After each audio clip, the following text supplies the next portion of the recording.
Right, 1, 2, 3, 1, 2, 3. I'm recording from now on. Tom, what are you thinking about? Or what were you thinking about when I Before you cycled pulled up? past? Yeah. I was thinking about how fortunate I guess I am in the kind of grander sense. Just to kind of give you kind of context, I just got back from a massage and I feel very in a space of pure thought, and it's a good place to be when you're having to think outside work and when you're having to think outside expectations of life or whatever, and you can really hone into how you feel. I think that's where I'm at right now, and just feeling very grateful, sitting here in the park and looking out and thinking there's a lot happening in the world, there's a lot going on, and it can be very depressing and it can be very doubtful about anything. I feel like we live in an age where anything and everything is possible, everyone's connected, and that is a good thing, but also with all of that comes a lot of other issues that humankind are going through, and I guess it's always important to kind of like realize that you have something in you that you can give to the world, and that could be as simple as being yourself, which I think is a brilliant thing. It sounds very, I don't know, I don't want to say airy-fairy, but along the lines of just like, people just don't have time to think about stuff like that, and they're like, we can't take you seriously if you think about stuff like that. But I think more people need to be able to think like that in order for themselves to be true to themselves and the community that they might live in. Is your mind quite busy often, or Yeah. are you quite good at thinking about nothing? At the moment, my mind is busy. It does race. It does wander. Kind of have hours of lost sleep. I recently got a smartwatch to track my sleeping patterns, which I think is just ridiculous. Like I'm 35 now, and I feel like I'm leaning into a point in my life where I'm having to really contemplate my health in a different way. Like my sleeping patterns, like I didn't care about that before, so having to kind of have a watch attached to my arm telling me you've had a good amount of sleep today, well done. Okay, so buying the watch is kind of, you're hoping it will reassure you or flag up. It's like there's a reason why you're grouchy. Yeah. So it kind of gives you license to be, I guess. So how does a smartwatch work? Does it track? Is it movement, or what does it do? You know what? I don't know the kind of intricacies. I just kind of believe the magic in a stupid way. It's like someone makes it, goes, buy this thing. It's gonna tell you to do this, and yeah, I'm a bit of a sucker to commercialism. What's the readout? When you look at it, does it give you numbers? Yeah. It tells you like your REM sleep, which is, I guess, a rapid eye movement sleep, and so that's the light sleep. That's the light sleeping, yeah. I guess, and it also tells you when you're in a deep state of sleep, and when you've kind of woken up during your sleep that you might not be able to register in the middle of the night, and then go back to sleep for another 2 hours before you actually get up in the morning and have your coffee.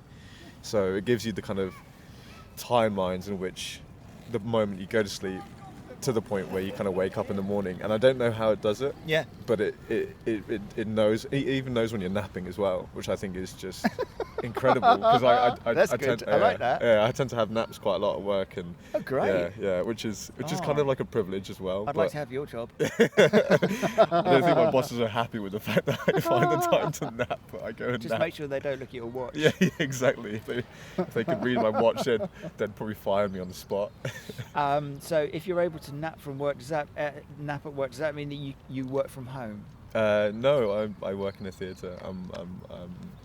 I work in production, so I kind of like do backstage stuff. So we build a lot of sets, and so there's always a role of masking tape in your pocket, kind of thing? There's always a roll of LX tape or masking tape. Yeah. Got a podger at hand, got a drill. Yeah, so Good.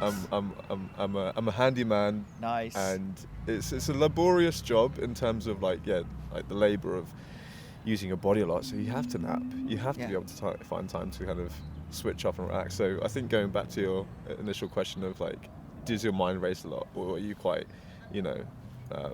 able to switch off? And I think I have moments. I can kind of balance it out in a sense, but I suppose also if you're doing a backstage job in a theatre where you're fixing things and you're sorting out things bit by bit, each job done is a moment to relax. Like each job done is tick. Yeah. Each job, it's kind of like work through the list. Superiors looking over you. Oh right. Yeah.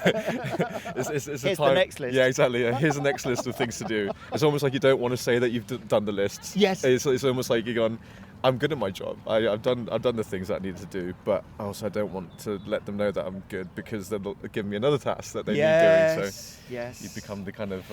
I walked past a park earlier on today, which I pass from time to time, and I am sure that the workers who are doing some kind of modernisation of the park and new landscape, I'm sure they're sitting on the job. They're just sitting on it for as long as they can. Because it's ready.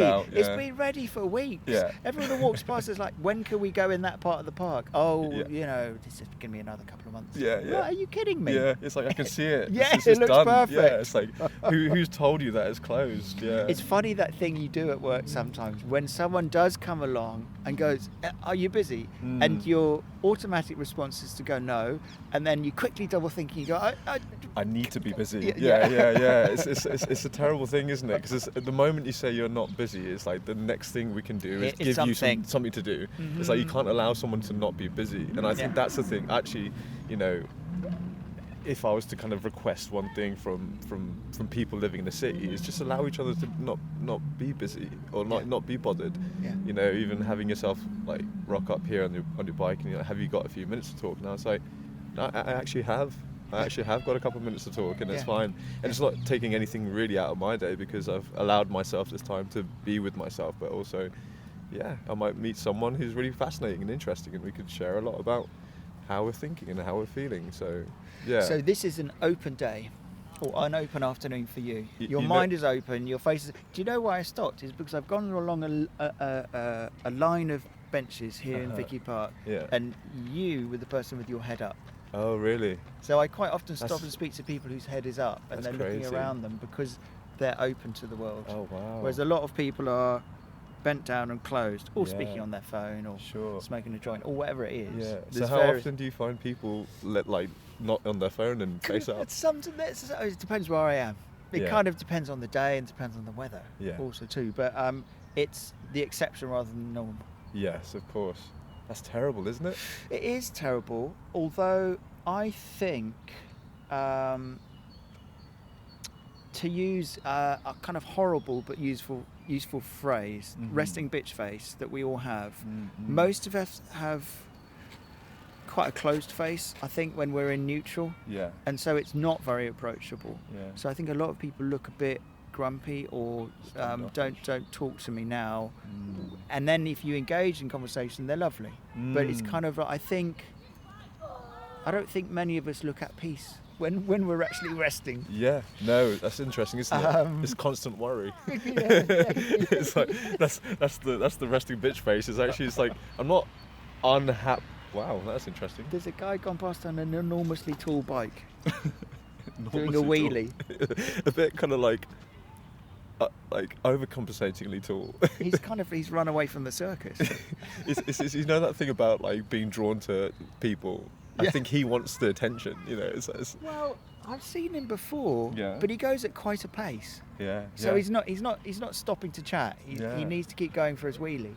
And how does he get on that thing? That's what I'm interested in. Like, is there a ladder that you climb to be able to... I don't know, but I'm sure that our query about that is the same one that everyone repeats when he goes past. You could have watched him go past, he turned to the person with you like, how does that work? Yeah. And why does that work? Yeah. But why does he need to do it as well, which I find really interesting? It must be a good way to see the world as well, because he's so high and he's moving at different. a pace. It's a different way to see the world. Great way to see the world. I think it's like where we are, there's lots of babies being pushed past or being held in little carriers on chests. And I think that's a great way to see the world. Yeah. Because you're kind of like... Snug. Snug, and you just give the royal wave. Yeah. Or not, as Yeah. the case may be. Yeah, just kind of from the clutches of the warmth, you can just kind of be at peace and see the world pass by. You're not doing that resting bitch face, looking up and going... No. Although some babies do look quite grumpy. They do, yeah. I was in the post office earlier on today, and there was an absolute sweetheart in a pram with his mum, and he gave me such a lovely little smile. I had to wave at him, and then he started grabbing things off the shelves, and mum was just like, "Oh my god."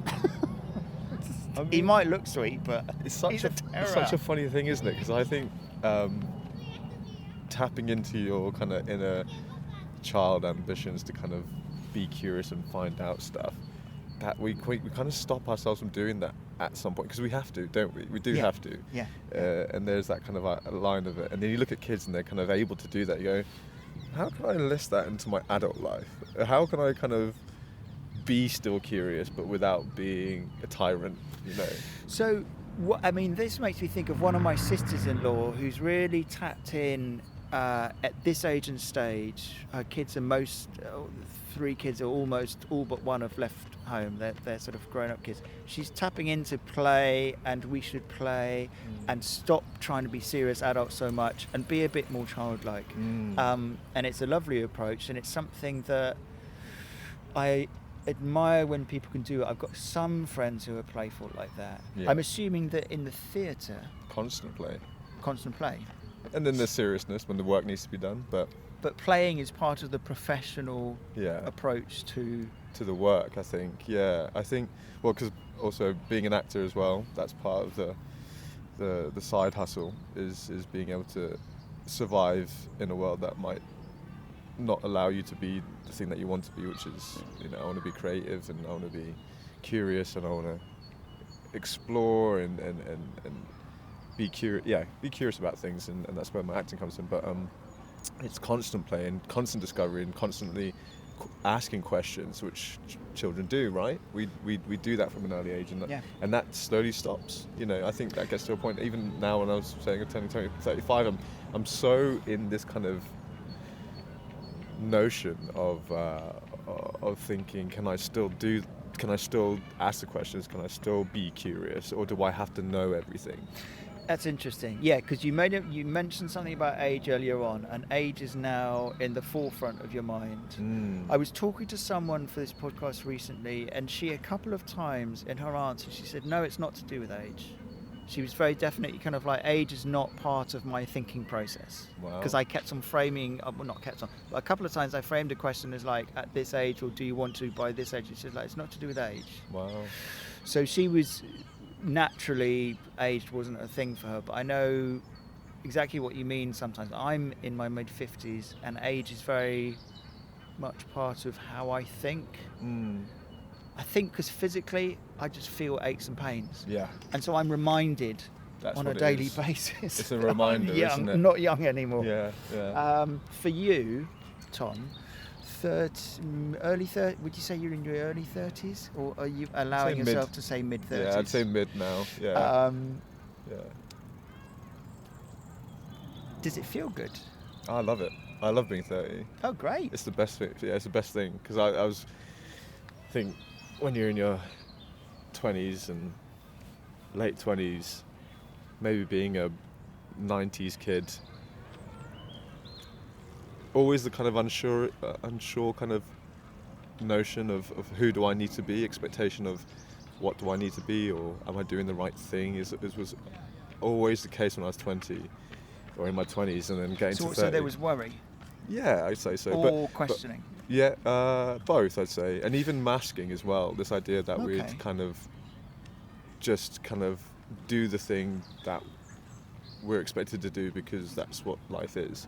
Right. But like, what is it you really want to do? How do you, what makes you happy? What gets you up in the morning? What really kind of inspires you to connect with people, connect with yourself, and create or whatever. I'm just talking from my field, you know. I don't know how anybody else does that, but it's a good question to pose to anyone in the world. And I fully let go of all of those kind of inhibitions to be something that I didn't really want to be when I turned 30, in my 30s. That's great, because I remember, so my age and stage, we talk to people who are hitting their 20s going, best decade of your life, carefree, do what you want, because that's our memory of our 20s. Yeah. Is 20s was totally rocking it. Yeah. And there was no worries.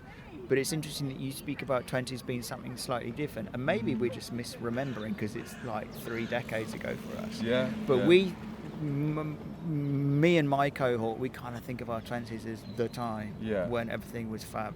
Yeah. But it's interesting that you're saying that 20s is not all carefreeness. Yeah. And actually 30s can give you a release. Yeah. And I don't know if it's generational, because like obviously you were saying you and your cohorts look back at your 20s and think, what a great time.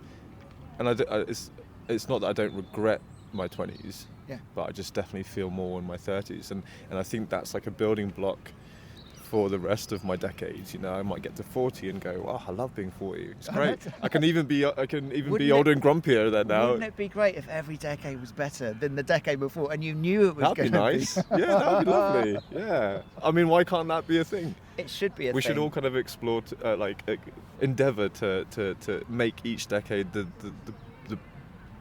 best, but without putting the pressure on it. You know, it's just going, what can I say I've learned from the previous decade? And I think that's the time in which you can sit on the park bench and look out into the distance and reconnect. I think you can only have those moments if you really take the time to slow down and think about the things that have come and gone, like loved ones, like ex-lovers and ex-friends and ex-jobs, and you know, what are the things that have built you to this point where you're now in your 40s or in your 50s, and you know, what got you here. I think that's one thing that people forget sometimes, is we're so looking toward the future that we actually forget about what got us there, and we got to be grateful for the things that kind of land us in these positions, and go, it wasn't just you, it was actually everything else that influenced me. Even if you fell out with someone, like definitely have old friends that I wish I could contact now, and you know, I think about them, and we don't stay in touch anymore because we've all drifted apart or whatever. But I still miss them and I still love them dearly,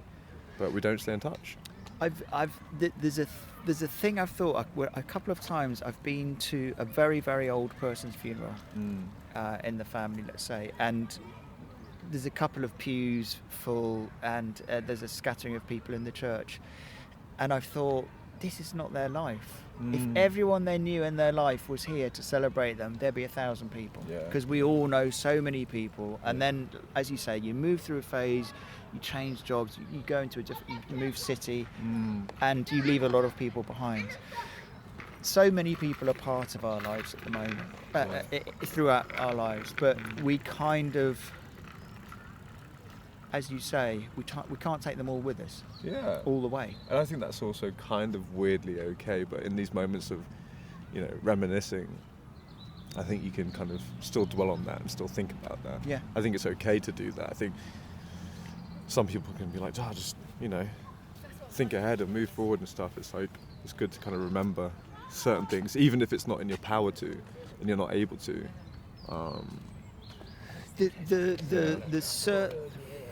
The circles, almost like a drop of water, and the circular ripples that come out. We have layers and layers and layers of different people we know, from acquaintances to the person down the corner shop who you're not a greeting to. There's various people who are known to us.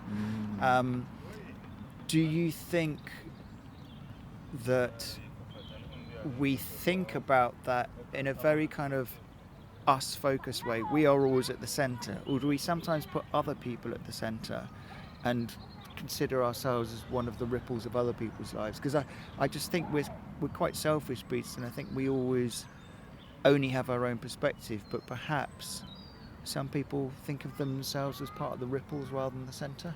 I'd like to think that's a beautiful thing. You've literally just made my day with that. Yeah, I really have. Like, I was really listening there, and I was like, it's because I have this thing with circles. I have a really strong connection and a bond with any kind of cyclical shape. And I think it's a real big part of life. And I was actually, when you were saying that, I was actually imagining all the circles of the rings in the trees. You know, when you cut a tree open, and it's got those kind of like years of experience, and I literally, that's where my mind took me when he was saying that. That was great. And I really would like the notion, I like to think that is a notion that some people will think about, but I think generally, people don't do that enough. There was something I wanted to connect to the theatre that we were talking about just a little while ago, which is kind of the conversation moved on past it, but it was the thing of when you're in the theatre, you're inhabiting, the actors are inhabiting somebody else. They're trying to think of other people and portray them so that the audience can then also think about that other person. It's kind of the actors are being someone else so the audience can think about everyone's joining in the same construct. Yes. That process must mean that in your workplace people must be very open and sponge-like to the people around them, because they have the ability to open themselves up like a clamshell and actually be something that they're not, which most of us never do, because most of us can't act, and most of us are not interested in trying to not be who we are, but actors can kind of do it. And I think, and I'm also of the do you act? Yes, right. But I'm also of the volition that there's so much empowerment through acting, because I think there's a lot of people that act in life but don't know they're acting, and there's some people that are good actors but aren't pursuing it as a job. You know, is that also almost in reference to what you were saying earlier about masking in your 20s? Is like people subconsciously don't realise they're putting on a front. They're not being who they are. Yeah, and if they really kind of tapped into realising that they were putting on a front, the realization would be incredibly powerful. I think everyone has the ability to act and lie, and I think actors get the stigma of this idea that you must be really good at lying. I hate lying. I've never heard that. That's fine. Yeah. That's fine. I am such an obvious liar. And I think that's the battle for me as an actor. Is I come across these moments. It's a challenge for me to be able to portray another person. How can I do it convincingly where everyone, and it's that thing of like everyone's in this idea that you are performing. You know, there's nothing like extraordinary really, but there's this magic that happens that when you really kind of buy into it, believe in it, and everyone is there following you with it, then it's incredible. It's the most emotional feeling ever. And that's interesting. So when you hit the sweet spot, it's a great feeling. Yeah, because it's not just it's not a professional satisfaction. It's beyond that. Yeah, it's this kind of connection, and when I'm doing characters, I'm fascinated by people that aren't like me. You know, I might be asked to do a role where I have to be someone who I think morally is very wrong. Yeah. You know, I might not agree with, and their ideas of how life should be isn't what aligns with me, but I have to sympathize with the fact that I'm being this person, I'm telling their story, and it actually really weirdly brings me kind of closer to the fact that, you know, we all have to occupy this space. We all have to kind of live in a world where, you know, it's a shared space, and actually you don't have to agree with everything, but it's just a chance to listen. It's a chance to hear this person's thought, and then you can not jump to conclusions and go, they're a good person or they're a bad person. Some people you might think are good are extremely bad. You know, that's what I feel. And actually playing a good character, that has its complexities, because what makes them good or what makes them tick in their private sense. You know, we're such complex creatures. Yeah, we're very, very complex. Yeah. We're very, very complex. And our communication is very, very complex. Constantly. Yeah, and that's fascinating. And for other people to kind of validate that in that space is beautiful, because it's my job, you know. They give me the privilege to do that. And I'm grateful for audiences that come and watch shows that I'm in, or, you know, pay to go to watch the films that I'm in. You know, that's my giving side. You know, I want to be able to portray things that people might connect with. Do you have to know yourself really well, almost like think it someone helps. who does psychology or does some kind of therapy with people. They have to sort of therapize themselves first professionally to make sure they're not Yeah. giving into it.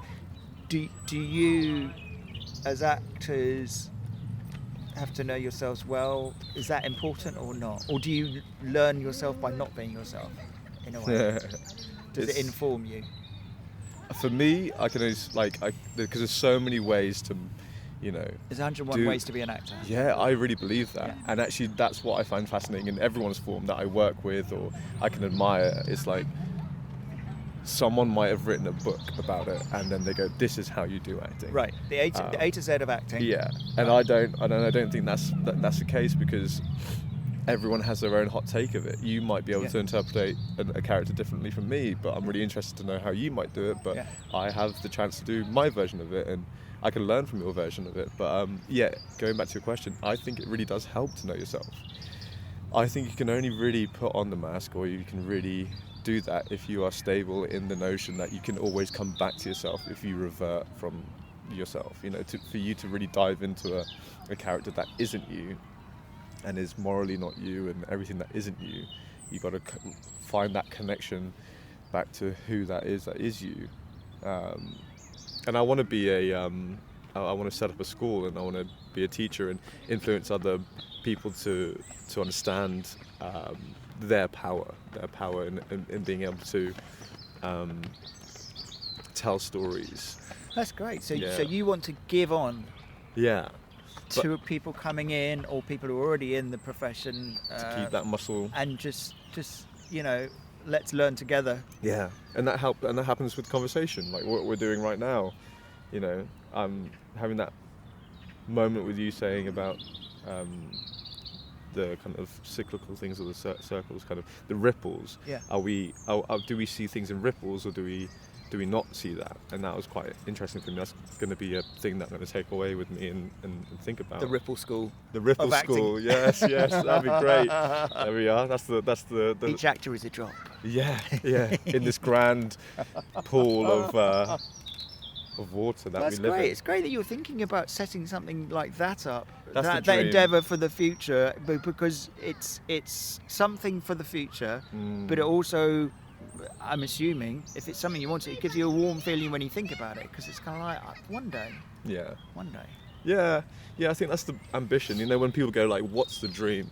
Like, do you want to be in Hollywood, or do you want to be on the Olivier stage at the National Theatre? And I'm like, I mean, it's okay, but it's not the dream. Yeah. I don't think I'm going to be an actor forever. I quite like carpentry, I quite like knowing I quite like building the stage. I quite like building the stage, and I quite like doing this and that. But I also am really fascinated in what that gives to people. And I've learned that from my time in the theatre and as an actor. I've seen people and I've worked with people who are just remarkable. They're just so fascinating, and I'm so grateful to them and my experiences of being in those situations and going, I've learned a lot. And without them, I think I'd be a totally different person. And I think this goes back to our thing of me thinking of what I'm grateful for and what I owe to the world, and that is human connection. And I want to be able to do that in the school, and teach a range of ages, not just 12-year-olds to 15-year-olds. I might want to, involve people who are in the acting industry, and they can give stuff, and I'm learning from kids, and I'm teaching kids. It's this thing where you can get artists to constantly learn from each other from different age ranges, different walks of life.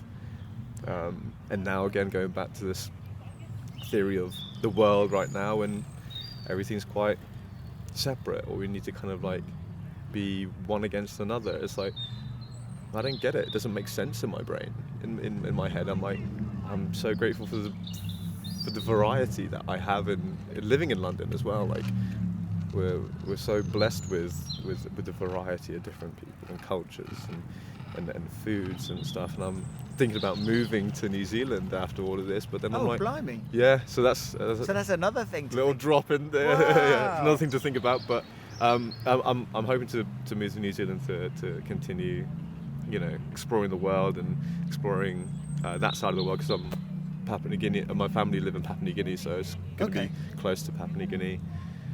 But I've lived in London for so long, and I love London, you know. And there's times where I think like, oh God, fuck London, it's too much. You know, it does get like that. It does get like that. And I'm like, but I can't not hate it for too long, because I've got so much here that you can't get really anywhere else, really, sometimes. Yes, and it's kind of good to have those little hate moments. Yeah. Because then it makes the love moments better, if that makes sense. Yeah, you kind of like, yes, there's downs, but the grass is always greener. Wherever you go, there's going to be the plus and there's going to be the minus. It's interesting going to New Zealand. How long have you been in London? I want to say it's definitely more than 10. I want to say 13 years. When did I get here? It was like, it's all a bit of a blur now, really, isn't it? Yeah, I'm really having to think about this. But I've moved around London a lot as well. Yeah. I'm in a situation now where I'm subletting. I haven't got a permanent place of residence, because I was actually living just down the road here. Yeah. And that was my last place of permanent residence. Mm-hmm. And but you're happy to be a bit kind of like nomadic. Yeah. And doesn't bother you. Not really, because even now I'm moving into this place in Stoke Newington, and a friend of mine who was in India, he let me stay at his place at the Barbican, and I was like, what a privilege that was. That and is a privilege. Stayed there for 2 months, and I was like in the centre of everything, and I could, you know, have the privilege of seeing so much from the 24th floor. And he's back now, so I'm going to catch up with him later, and we're going to share stories and and have a bottle of wine. And nice. Yeah, but so he's back, and he's going to. I mean, going back to the friendship thing, meeting up with an old friend and sharing a bottle of wine and chewing the fat. Yeah. That's the best of days. Yeah, I actually came across a phrase, is this idea that after food, you don't just pay for the bill and run away and split it. You stay and you sit and you have this aftermath of conversation and chat and maybe a little bit of extra drinking, and you kind of want the taste to stay in your mouth. Yeah, so that's it. Yeah, the food is part and you of. Let it mellow and sort of turn over a bit. And yes, definitely. So the bottle of wine helps as well to kind of like. And you don't want the plates to be cleared and the table cleaned. No. You want it to just sit there. Stay there. Yeah. Like, let's spend time with each other. Don't go and rush off and clean it. Don't rush off and pay the bill. Yeah, let's stay here. I found myself sometimes when you like doing a Sunday lunch or something, people I found myself stopping myself from clearing, cleaning, washing. It's sit with the remains. Sit with the mess. yes. And deal with it. You know, deal with it tomorrow when you can kind of, when they're gone and you wake up in the morning and go, oh, what a great night. Yeah. This is a reminder. This layout right here is a reminder of the food we had. And actually he was sat over there talking about that thing, and she was over there, and we were laughing at the fact that he said that, and it's just like a nice little moment to kind of like, oh yeah. I don't think we owe ourselves enough of that time to do stuff like that. It's. But you can't do it every day. They've got to be special moments. If you did that every day, I don't know. Well, for a start, you'd be living like a king. Yeah. I think that's the difference, isn't it? For the ordinary folk, then we need to pick our battles, pick our moments, right? Because the bills aren't going to pay themselves really at the end of the day. You got to switch into this, and that goes back to my masking thing of like, when you go to work, you got to put on that face of like, I really don't want to be here. I'd rather kind of be nursing the hangover after hanging out with my friends, or be with my kids or whatever. But there must be an honesty to where you work, because in the theatre you can be yourself. When you walk into work, you don't have to put on a front. Yeah, I think they kind of they require you to do that, or they kind of, it just happens naturally because it kind of etches out in you because you see everyone else doing it. Yeah, it's just someone giving you the chance. I think with acting, someone willing to kind of notice something in you that they go, okay, we like Tom because Tom's got something that he can offer. Yeah. As opposed to me turning up and being a character and then going, oh fuck, I can't be that character for 2 months straight if I'm on a job. Yeah. Oh, I'm going to be found out. Fuck. So yeah, that's what stops me kind of. It's a life of rejection, though. Yeah. Oh, Your constant world, rejection. which must be really hard. Nobody likes it. Oh, I it's mean, suffering. Yeah. most of us never have to deal with what you have to deal with. Yeah. So, Yeah. God, I mean, even the whole process of getting apart is a challenge. Yeah. But I've had to learn how to be at peace with it. So you're now at peace with it. You've Yeah. found a way through. Yeah. And you found a way of being where you can walk out with be a myself. yes or a no, Yeah. and it not knock you. Yeah, because there were times when I go, why am I getting rejected so much? And Is this about me? And it gets so insular because you go like, it's definitely me. If it's no every time, Yeah. you get all these no's are because of you. You're not the thing. You're not the thing that they want. Yeah. No one wants you. Yeah. It's like it's that kind of, maybe it's a theory of like going no to a kid, and then them kind of adopting that and going, oh yeah, I am that person. And it's like you got to give yourself yeses, and then that's when I was kind of going to myself and going, yes about this to yourself, or yes about that. Come on, yes, you turned up to the audition. Yes, they kind of gave you a response, or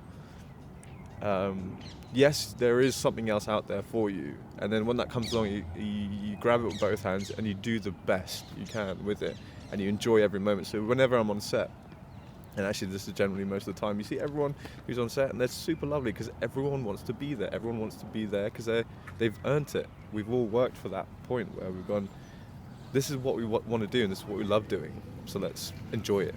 Why do you have to be mardy about it? Because this is a privilege, you know. That sounds great. It sounds like you are doing. It sounds like you're doing something you enjoy. It sounds like you found a way of doing it where it kind of have you built yourself stronger, or have you just learnt yourself better? Oh, that's nice. I think I've learnt myself better. I'd like to think I learnt myself better. Building myself stronger means there's a kind of resistance or resilience to self, and I want to be soft in that kind of idea that I'm learning myself better, you know. Yeah, especially being a man as well, you know, this kind of idea that strong and masculinity is a thing. Sometimes it's good to be soft and learning, you know, I think, but there's also probably another element of strength in resistance to the fact that you get rejected a lot. Yeah, that's the strength, I think, is being able to go, I can deal with that rejection. Fine, okay. I don't need to be in that. That's not for me.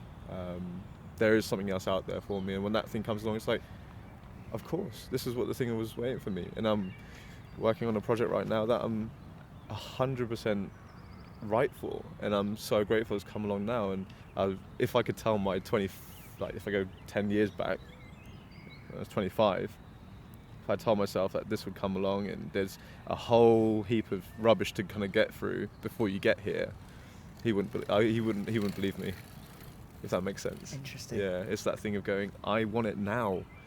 At that time, going like, I need to be able to kind of be successful now, or do that thing now. And I think that's my 20s as well. But when I get to my 30s, I'm like, success is easy. Success is really easy if you're happy with yourself. It comes from within. Success is from within. You've got to do the hard work, but you've got to be knowing that it's come from you, and then everything else is easy. That's a ripple, maybe. Yeah.